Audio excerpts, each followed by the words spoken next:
So this last topic this last topic we're studying is about the immune system. But our immune system is really like works on a combination of other body systems. So when we think about how we protect ourselves, that's what our immune system does, protect us from illness. And there's different ways that can happen.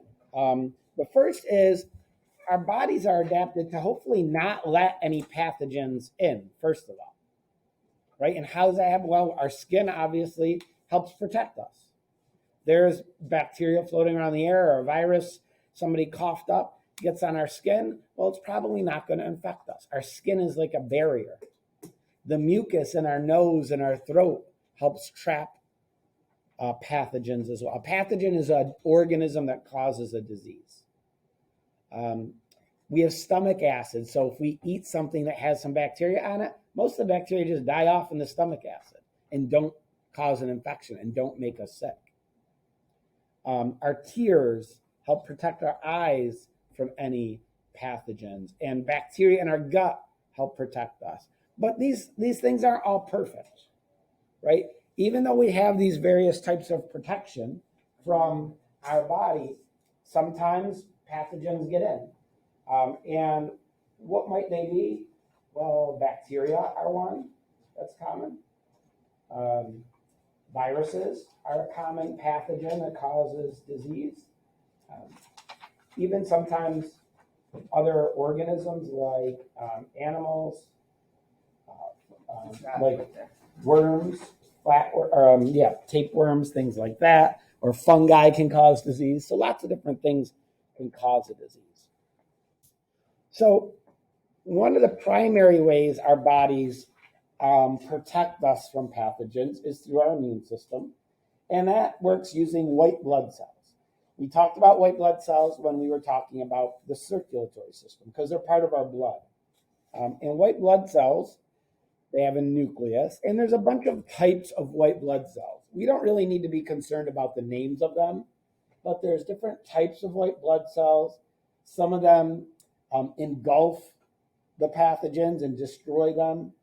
Some white blood cells make antibodies. And there's not as many of them in our blood as there are red blood cells. But when we get an infection, the number of white blood cells increases to help protect us. And so these white blood cells basically destroy any pathogens that they encounter. So an important idea that you need to understand is this concept of antibodies. So an antibody is a protein. Okay, so you could see some examples. These are antibodies. And if you remember back to all the other proteins we talked about, enzymes, hormones, receptor molecules, it's the shape of the protein that's important. And the same is true of these antibodies. The shape of the antibody allows it to work because these antibodies, they can recognize and match up with what we call antigens, which are on the surface of pathogens. Like these might be some bacteria. And on the outside of these bacteria, they have this little shape, this little bump. And our body can produce these antibodies, which attach there and help kill and mark the pathogen so it can be destroyed. And we see that in some of these images. Here we have a virus, the star-shaped thing, some antibodies attached to it, and then that could bring in some other cells that engulf it and destroy it.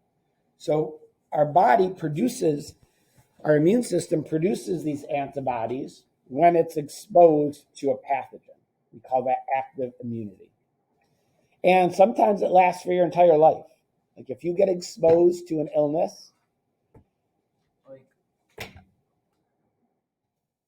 like for example, when I was a kid, your age, people got chickenpox. Right? Chickenpox is caused by a virus, and you'd get it, and you would have like these welts on your body, and they'd be itchy, and you would be sick for I don't know, a week or so, that was chickenpox, and kids spread it from person to person in school. You know, you rub against somebody or your brother or sister, you're playing with them. If they have chickenpox, you could get it. And then you never got it again. You got it once when you were a kid. Your body responded by producing these antibodies that are protecting me today, right? There's still a few of these antibodies floating around through my blood.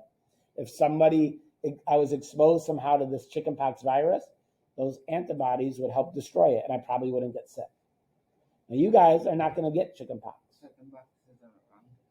Well, it is around, In some places, but why aren't you guys going to get it? because our parents probably. No, because your parent doesn't pass that on to their children. Yeah, there's a vaccine for it now. When I was a kid, there was no vaccine for chickenpox. There is now, and I think you had to get. Did you have to get it for kindergarten? Yes. Yeah, so before you go into kindergarten, there's a whole list of a whole bunch of vaccines that you have to be given.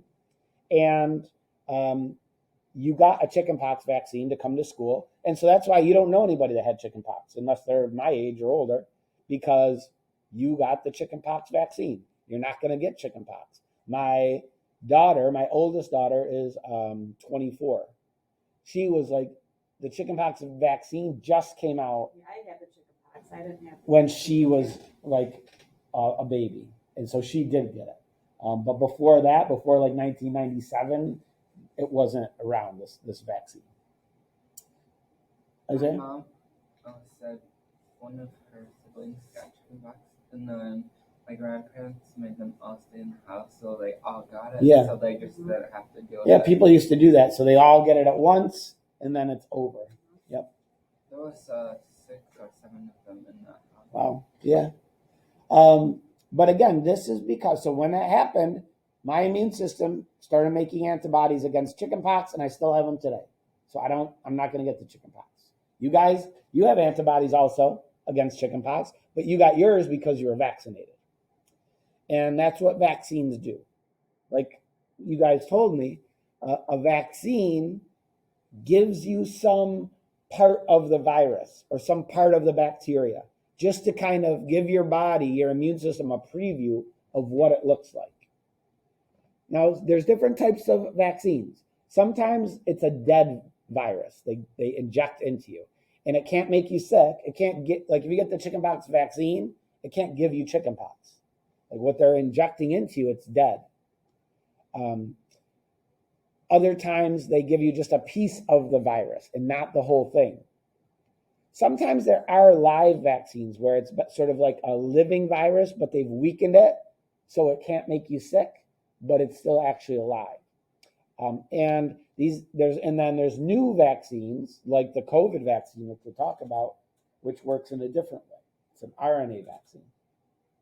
So a weakened or a killed form of the disease is injected into your body, right? They just give you a shot in your arm or your leg or your butt or something, and they're injecting into you these particles, and your immune system responds over a period of time, and it starts making antibodies.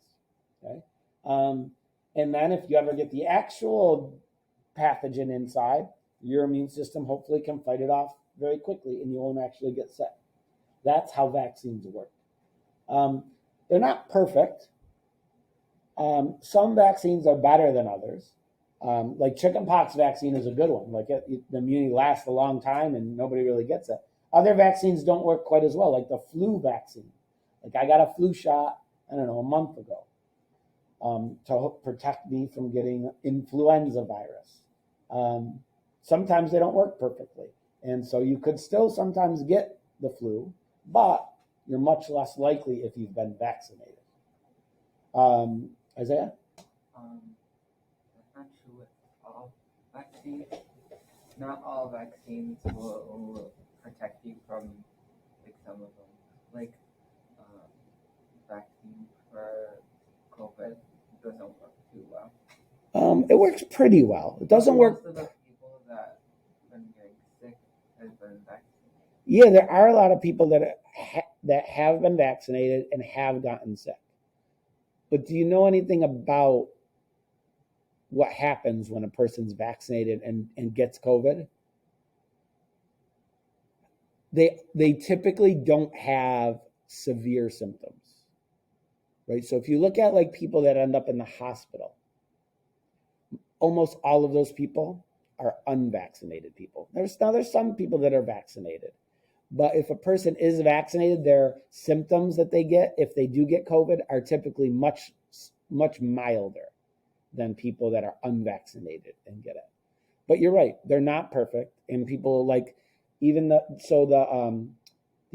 COVID vaccines when they came out, they were listed as like 90% effective, but that means like 10% of the time a person, it may not be effective, and that just goes with all medicine, right? No medicine really is ever 100% effective. Kaya, did you want to say something? So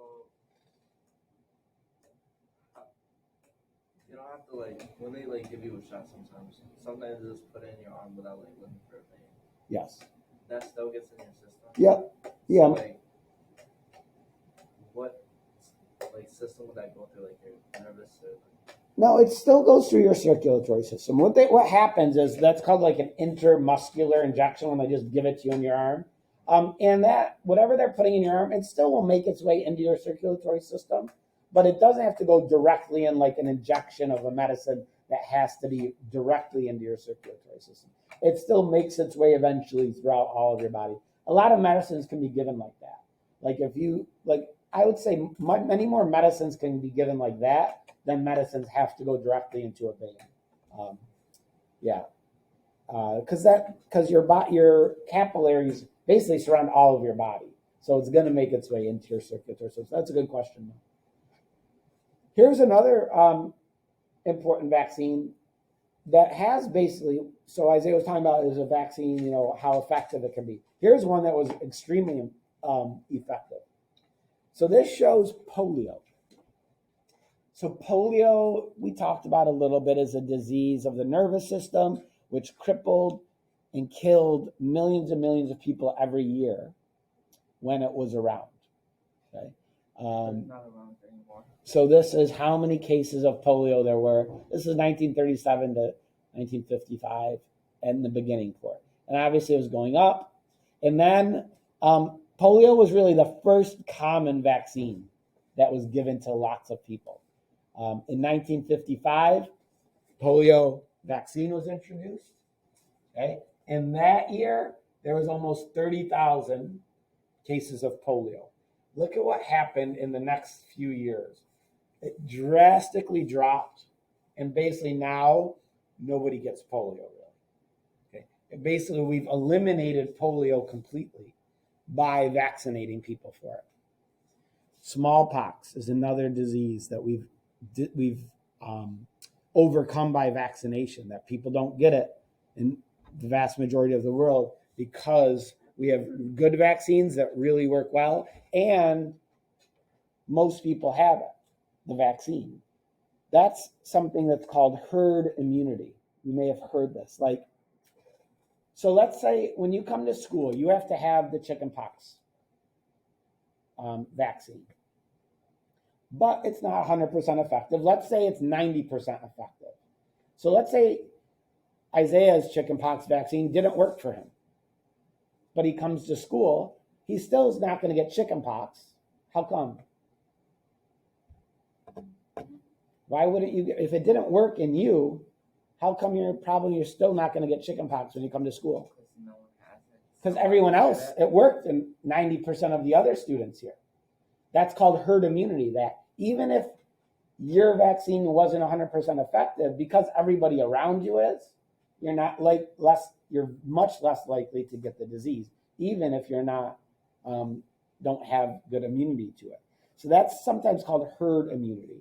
And if you remember back last year, when the vaccines came out, they were trying to get to what we called herd immunity, that enough people were vaccinated that basically COVID would drop off and be at very, very low levels. What actually happened? It didn't work. Well, Though, I think, not a lot of people got. Yeah, not enough got. A lot of people did get it, but not enough to drop levels way down, and then something else happened, like this summer and fall. There's something else that happened. Why did our numbers of COVID start going way up again? Like we went through the spring, we got vaccines, and numbers dropped way down. We all thought like, oh yeah, it's great, we're back to normal in June and July, and we all stopped wearing masks all the time. We went all over the place. We went to concerts and things like that. And then late summer started coming, and we said numbers started going up again, and then they've continued to go up. What was that called? Do you remember? Do you know, Kai? You raised your hand earlier. It was,